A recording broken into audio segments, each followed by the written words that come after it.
Good morning, students.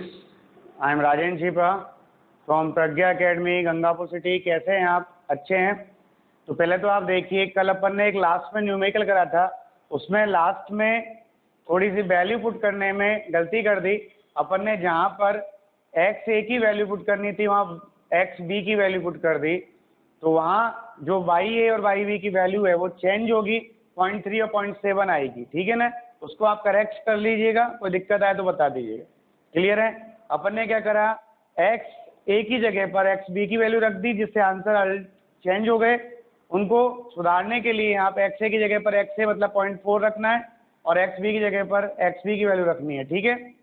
अब आज हम पढ़ते हैं आदर्श और अनादर्श विलयन, आइडियल और नॉन आइडियल सॉल्यूशन।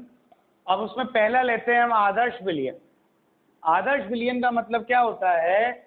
आदर्श विलयन का मतलब है वे विलयन जो ताप और दाब की प्रत्येक परास पर, क्या बोला मैंने?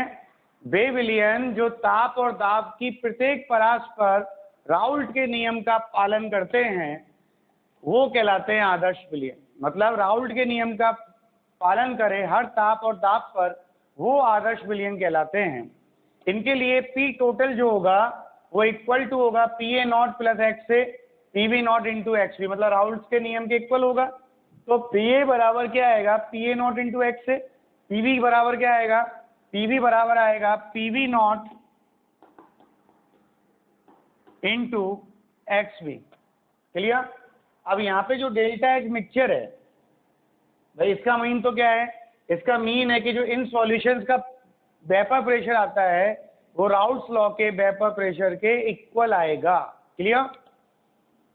फिर यहाँ बात करें delta H mixture equal to 0, मतलब जब सॉल्यूट को सॉल्वेंट में मिलाते हैं तो मिलाने पर विलयन बनता है, और विलयन के बनने पर वहां ना तो ऊष्मा मुक्त होती है और ना ही ऊष्मा अवशोषित होती है। मतलब ना तो ऊष्मा का उत्सर्जन होता है और ना ही ऊष्मा का अवशोषण होता है। तो यहाँ पर डेल्टा एच मिक्सचर कितना आएगा? 0 आएगा। मतलब ऊष्मा परिवर्तन शून्य होता है। कैसा होता है भाई? ऊष्मा परिवर्तन शून्य होता है। और delta B mixture equal to 0, मतलब विलेय और विलयन का जो विलेय और विलायक का जो आयतन होगा वो उस विलयन के आयतन के बराबर होगा। क्लियर? कोई कन्फ्यूजन? अब हम बात करें फोर्थ स्टेटमेंट की, जो सबसे इंपॉर्टेंट कंडीशन है इसके लिए, कि यहाँ जो ए बी आकर्षण बल होता है वो ए आकर्षण बल और बी आकर्षण बल के बराबर होगा। मतलब विलेय और विलायक को मिलाने पर उस विलेय और विलायक के मध्य बनने वाला जो नया आकर्षण बल है, वो नया आकर्षण बल विलेय और विलायक आकर्षण बल के बराबर होगा। और बराबर होगा तो जब मैंने इस विलेय को इस विलायक में मिलाया, विलयन बन गया। तो यहाँ जो आकर्षण है वो इनके समान है, और जब इनके समान है तो इनका वाष्पन भी क्या आएगा? फिर समान आएगा।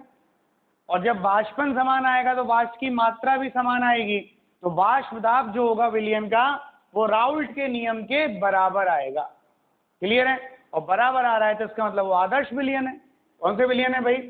आदर्श विलयन है।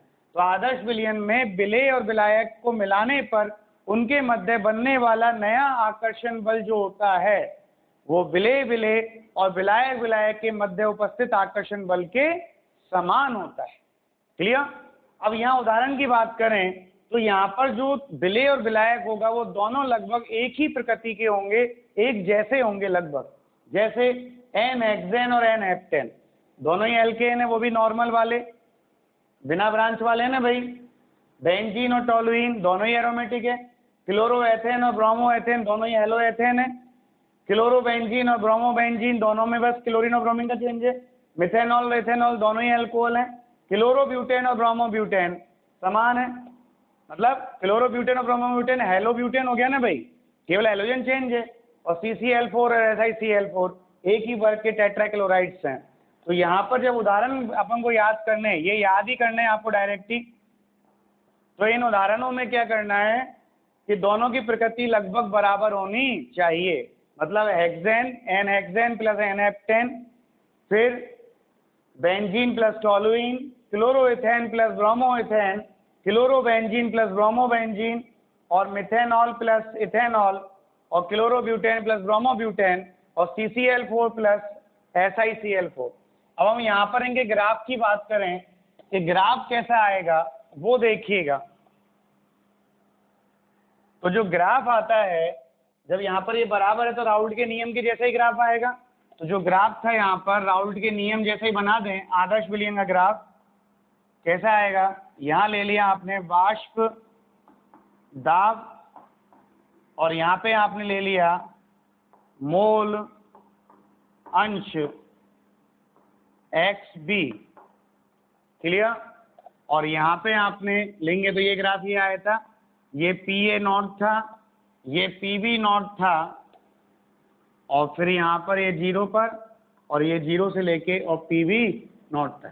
तो ये तो P टोटल का था, बराबर क्या था? PA nought into XA plus PB nought into XB। ये क्या था? PB का था, PB नॉट इंटू XB, और ये PA का था, PA nought into XC। Clear? ये ग्राफ सेम आएगा एज इट इज किसके? राउल्ट के नियम का। कोई प्रॉब्लम है तो आप बताइए। क्लियर? ये तो हो गए आदर्श विलयन, कोई प्रॉब्लम? चलिए अब हम बात करते हैं अनादर्श विलयन की। किसकी बात करते हैं? अब हम बात करें अनादर्श विलयन की। तो अनादर्श विलयन वे विलयन होते हैं जो राउल्ट के नियम का पालन नहीं करते। क्या कहा मैंने?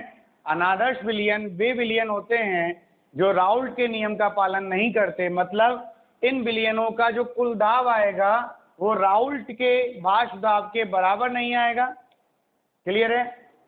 मतलब P total is not equal to PA nought into XA plus PB nought into XB। मतलब PA is not equal to PA nought into XA और PB is not equal to PB nought into XB। फिर यहाँ पर delta H mixture जो है वो not equal to 0 आएगा। मतलब या तो यहाँ पर ऊष्मा निकलेगी या ऊष्मा की आवश्यकता होगी। मतलब या तो ये ऊष्मा छेपी होगा विलयन का बनना, या विलयन का बनना ऊष्मा शोषी होगा। और फिर delta B mixture is not equal to 0। मतलब विलेय और विलायक को मिलाने पर प्राप्त विलयन का जो आयतन आएगा वो इन दोनों के आयतन के समान नहीं होगा, या तो उनसे कम होगा या उनसे ज्यादा होगा। और फिर यहाँ विलेय और विलायक के मध्य बनने वाला जो नया आकर्षण बल है वो विलेय विलेय आकर्षण बल और विलायक विलायक आकर्षण बल से के इक्वल नहीं होगा, समान नहीं होगा। मतलब इनका जो ग्राफ है वो ऐसा नहीं आएगा। ये ग्राफ या तो इसके ऊपर जाएगा या इसके नीचे जाएगा। ठीक है ना भाई? तो ये अभी देखते हैं कौन सा ले रहे हैं आप, पॉजिटिव ले रहे हैं या नेगेटिव ले रहे हैं। तो इन्हें हम कहते हैं अनादर्श विलयन। अब जो अनादर्श विलयन है वो दो प्रकार का होता है। क्या कहा मैंने? अनादर्श विलयन दो प्रकार का होता है। एक वे विलयन जो राउल्ट के नियम से धनात्मक विचलन प्रदर्शित करते हैं, और एक वे विलयन जो राउल्ट के नियम से ऋणात्मक विचलन प्रदर्शित करते हैं। तो हम पहला लेते हैं वे विलयन जो राउल्ट के नियम से ऋणात्मक विचलन प्रदर्शित करते हैं। क्लियर?